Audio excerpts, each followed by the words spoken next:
strikers. How many strikers are we going to have? You ain't so tough with that bad boy tuck. I'ma get it how I'm living, I'ma walk the walk. Outline my lines, I rap through thought. Yo friends, what's happening? Welcome back to Football Therapy with me, your host Jan. I hope you're doing well, mate. I really do hope that. Welcome back to Chelsea news. Chelsea apparently signing Samu Omorodion. Nailed it. Just gotta put some swang in it. Omorodion. Got it. Nailed it. 35 million quid. What do we think of that? We can remind ourselves about what kind of player he is with some stats that I will present to you on the screen in a bit. Also, the striker that almost certainly everyone would prefer, Victor Osimhen, being linked by The Independent yesterday. Many of you would have seen that, but I will remind you. And of course, Atletico Madrid, they are deeply woven into the transfer stories at the moment.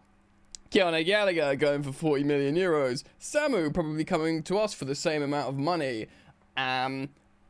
Julian Alvarez, whichever one you want. He looks like he's going to go there for 75 million.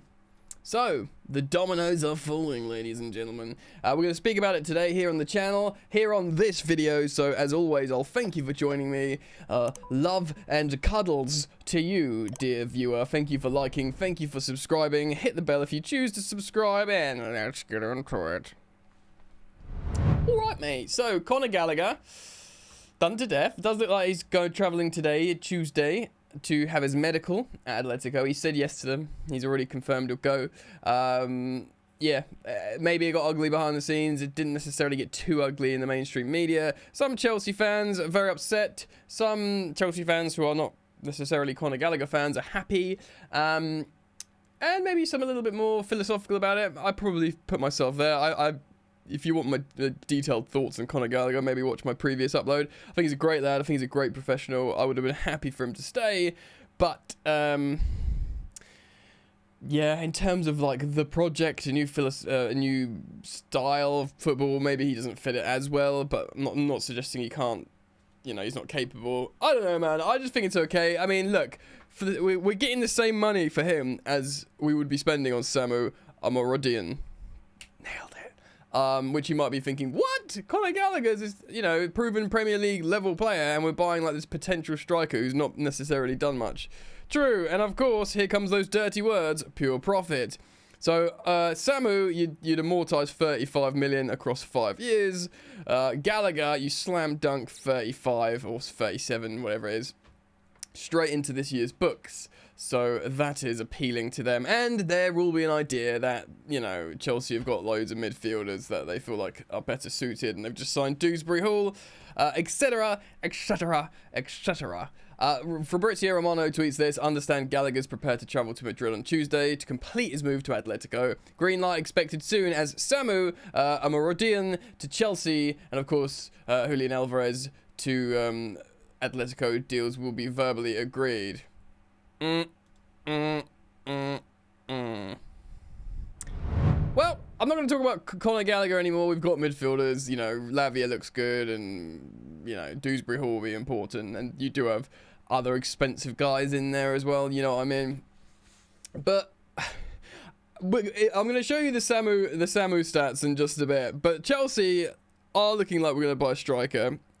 But how many strikers are we going to get? Because, of course, Enzo Maresca spoke in his pre-match press conference yesterday. Now, everyone has been talking about, well, Nico Jackson can start on the left. No one's been fully convinced by Sterling. Mudrik's, the streets are not backing Mudryk. In fact, I did you probably saw, many of you, I did a poll on the community page of this YouTube channel. Very, very straight, very short, will Mudryk make it at Chelsea? Now, best part of 10,000 replies, votes on this post. So that is a large sample size, over 9,500. And 68% said no. So he's down bad. Mudryk stocks are down bad. So yes, people are thinking, well, Sterling as it stands is probably starting as a left winger. But then many people thought, well, because this links with both Samu and Osimhen, people are thinking, well, this is it for Q. He's going out on loan. No chance, mate. And he hasn't done much wrong, by the way. But then people are saying, well, you know, we can sign both. We can move. Jackson could be the starting left winger, Sterling backup. Victor Osimhen could be the starting striker, Samu backup.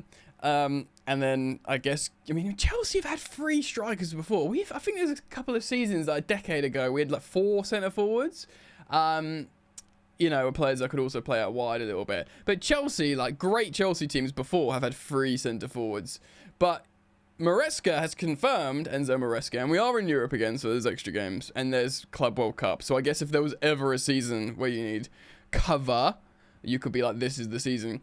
But Maresca's confirmed he sees Nico Jackson as a centre forward, as a striker. So and as he should be, he did well as a striker for Chelsea, he played well there. So you got what? Nico Jackson, what's he going to be, number 2 to Osimhen should he sign? And what's going on, 35 million quid for Samu is significant. It's the same money we paid for Nico. So, I think Nico is like 33 million quid. So he's actually more expensive. But he's not going to start in front of him, surely not. We'll look at his stats in a moment. Let's talk about Victor Osimhen first. That's probably smart. So yes, not Ornstein, who I think is the highest authority, not Romano, but Miguel Delaney, who's a serious journalist. He's not like some trashy tabloid journalist. He's written on The Independent. Chelsea is still negotiating with Victor Osimhen on the exact makeup of a potential wage package. Of course, it's a multi-layered nature, or there is a multi-layered nature to this transfer. Of course, it involves Lukaku going to Napoli, and it could run into the last week of the transfer window. There also remains the possibility that the deal could be done with a loan with an option to buy. Now, this was being reported like a week or so ago, and then it was, hit back at. People said this isn't the case. But again, Miggs, as his journalistic friends call him, is a serious guy. As it stands, the 2 clubs are close to an agreement on a mutually beneficial deal that would see the big-name strikers trade players. There's your headline. Close to an agreement. For Osimhen coming to, Lukaku going to Napoli is great. No Chelsea fans can be. We all need to just take a breath. Okay, that's good. That's good.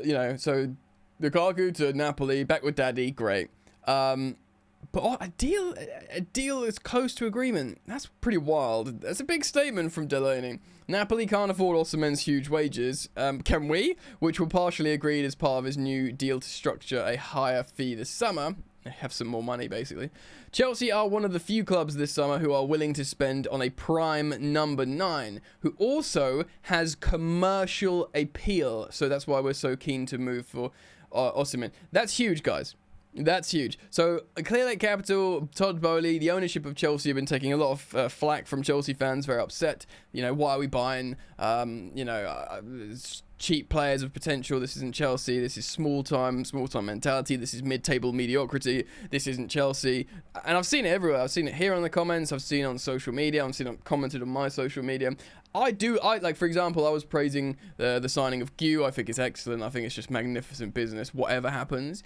And then people reacted negatively. Some people reacted negatively to it, to my shock, actually. Saying this is why we're signing players like this. Old Chelsea wouldn't do it. Well, if we sign Osimhen, then we're literally covering every basis. Now, commercial appeal is huge because you need, the number 9s sell the shirts, right? Strikers, centre forwards. And if you put a big name in it, yeah, you've got that commercial appeal. You've got the young potential superstars, the up-and-comers, the young superstars the up-and-comers that become the young superstars very quickly. Of course, Cole Palmer is the biggest example of that, and a bit of Nico Jackson as well, and Gusto, etc. But then you get the big name, the shirt seller, the gold bagger, in a big name like Victor Osimhen. So let's read on. This may well prove convenient too. Of course, Conte's there. He wants Lukaku. Very, very clear. While almost everything is agreed on the Lukaku side, Osimhen and his camp are holding out for €12 million net. So this is in wages, as they feel they should receive from Napoli. Chelsea are willing to be flexible from their otherwise rigid wage structure for a, inverted commas, star, such as this 25-year-old, knowing that he's also required to amplify commercial appeal for the club. There it is again. So this is, remember when Todd Bowley was the sporting director and Clear Lake, they flexed their muscles. They signed lots of players, Wesley Fofana was a huge signing. I'm a big fan, but he was quoted 85 million. We got him for 69. Big signing. They signed Fernandez. They've signed Caicedo for over 100 million pounds. They took Lavia away from Liverpool. They signed big names like Aubameyang and Raheem Sterling because Tuchel really wanted Sterling. These are Galactico signings, just short of Galactico, but these are big name signings. So they went in balls deep with this commercial appeal, right? This is what they were going for. And then they were like, this is dumb. It's not working. They cost a lot of money. They cost a lot of wages. Let's rebuild structurally. Let's invest in youth and development. And now let's, plonk in the odd superstar here for commercial appeal to maintain commercial appeal. So yeah, this is partly why talks are so protracted due to what's described as complex negotiations, how to structure his pay. Now, structure his pay as in Osimhen is interesting because, again, it will probably be a really niche, certainly very heavy on the goal bonus, I'll imagine. Not just someone that rides for free and gets, 250k a week, I imagine. Chelsea's approach to such contracts have evolved in time, while Clearlake Capital have been majority owners, and the makeup of deals are said to be more multi-layered than rival clauses. So yes, very, very creative, the Chelsea owners in many ways, in terms of financial creativity, let's say, and we've seen that with loopholes, amortization, academy, pure profit, selling hotels, and indeed structuring contracts. Like I think Enzo Fernandez, we paid 30 million up front for him, and we're paying the rest of it over a very, very long time. So they've structured deals in such ways where they don't have to throw loads of money at them immediately. So a deal like Osimhen's would involve all manner of conditionals as well as clauses and bonuses related to image rights. Huge. Image rights is huge. That's how you sign big stars. You sort of negotiate image rights. Well, there remains a feeling in the market that a deal will get done. This is crazy. These are big words. This is big words. A deal will get done. There is still a lot to be concluded. The current expectation is Lukaku will go to Napoli permanently and Osimhen will initially be alone. But again, we've heard that won't happen. Anyway, it's very, very confusing indeed. But yeah. Miguel Delaney saying a deal will get done for Victor Osimhen. Fabrizio Romano saying Samu will go to Chelsea for 35 million quid. Enzo Maresca confirming Nico Jackson is a striker. And everyone pretty much agreeing that Mark Gue has had an excellent pre-season. 4 strikers! 4! We don't need 4. We don't need 4. And Kunku looked good up there. 5 strikers. 5 strikers. Look, if we are to believe anything, Samu Omorodion looks like it's going to happen. 35 million quid. Highly rated by some. Of course, he was at Alaves on loan from Atletico Madrid. They wanted to keep him because Morata was going. I think they signed Dovbyk, the Ukrainian striker, but that wasn't enough for them. They wanted to keep Samu until the Julian Alvarez deal is going to go over the line, and then they will sell Samu to Chelsea for 35 million quid. Let's look at his stats. First of all, let's look at this understat graphic. Nicholas Jackson is blue. Samu Omorodion is green.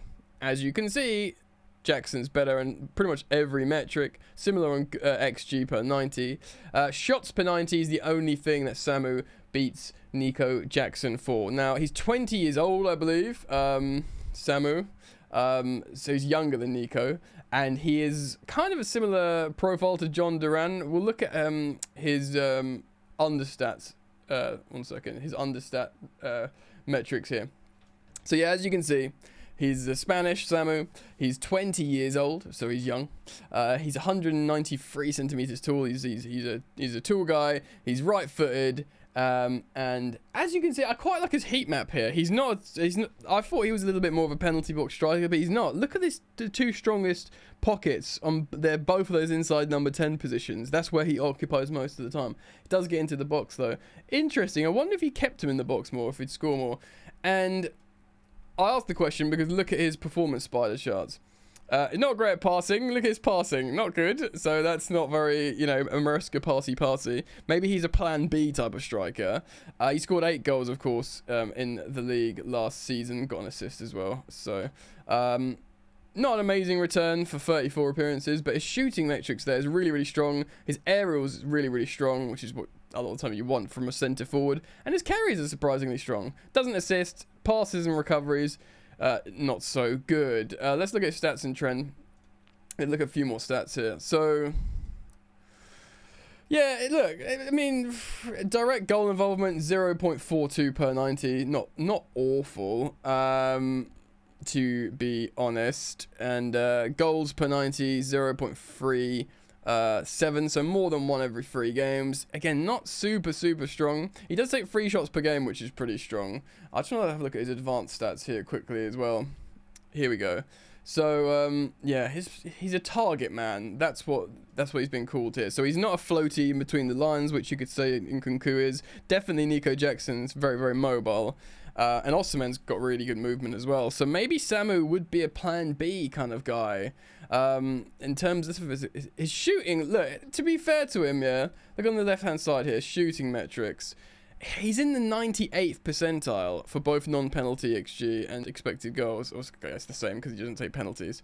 And then he's in the 100th percentile of non-penalty XG per shot. So his shooting is actually hella strong. It's a really strong element of his game. He target man in the box, will go deep, will start in deeper positions, tall, strong, young, can be developed. He does look good, man, but like this is like for me, this is the ultimate like money ball signing. Like they've like put loads of they put like loads of data into, you know, a computer system, and he's come up. Him and John Duran have come up. Do you know what I mean? They've gone, yeah, we'll sign him. He's 20 years old. I was listening to Alex Goldberg on Playback yesterday, saying he was following him before we were even linked to him because he was like followed him from a Wonder Kid page, and he's obviously long been, you know, circled on a bit of paper like, watch this kid, he could do that in a few years. He's only 20. I mean, 35 million quid you don't sign to loan out. You like, you know, your Andre Santos's, your Angelo's, these sort of like 18 million quid, 20 million quid you might do. But 35 million pounds you do not sign to loan out. So, you know, it's like when we signed Michy Batshuayi, 35, he's going to be the backup to Diego Costa. It's, I don't know why that's the first example that comes to my head. I hope I haven't cursed him by just thinking of that striker. I don't know. Oh, man. If we sign Victor Osimhen, great. Just from signing Osimhen, I'm worrying about Gue, though, because Maresca's confirmed Nico's a striker for him. So, you know, I've got no issue with Nico Jackson being a second choice. I mean, loads of people will just try and find a way on the pitch. Many people will be like, yeah, for me, Jackson has to start on the left over Sterling, over Mudryk, and that's fine. I haven't got a problem with that. I have a feeling personally that Maresca likes Sterling and will just look to Sterling from the like Man City, you know, days that Sterling's appropriate. So fine, start Sterling on the left, and then start, should we sign him, Osimhen up top, whoever on Palmer on the right, or Noni deserves a great deal of respect for his pre-season. And then yeah, Nico Jackson's a great second striker. He's an elite option for a second choice, I think personally. But where does that leave Samu? Where does that leave Gue? It's all very confusing. Look, you got Delaney saying this deal will happen. You got Romano talking like Samu will happen. Surely we can't shine both, right? Maybe we can. Let me know what you think. Comment down below your thoughts on the striker situation. Very interesting indeed. Can't wait to read your comments on this one. Thank you as always for supporting the content, liking and subscribing, maybe sharing as well. Why not? Hope to see you guys back here soon. Take care. Peace.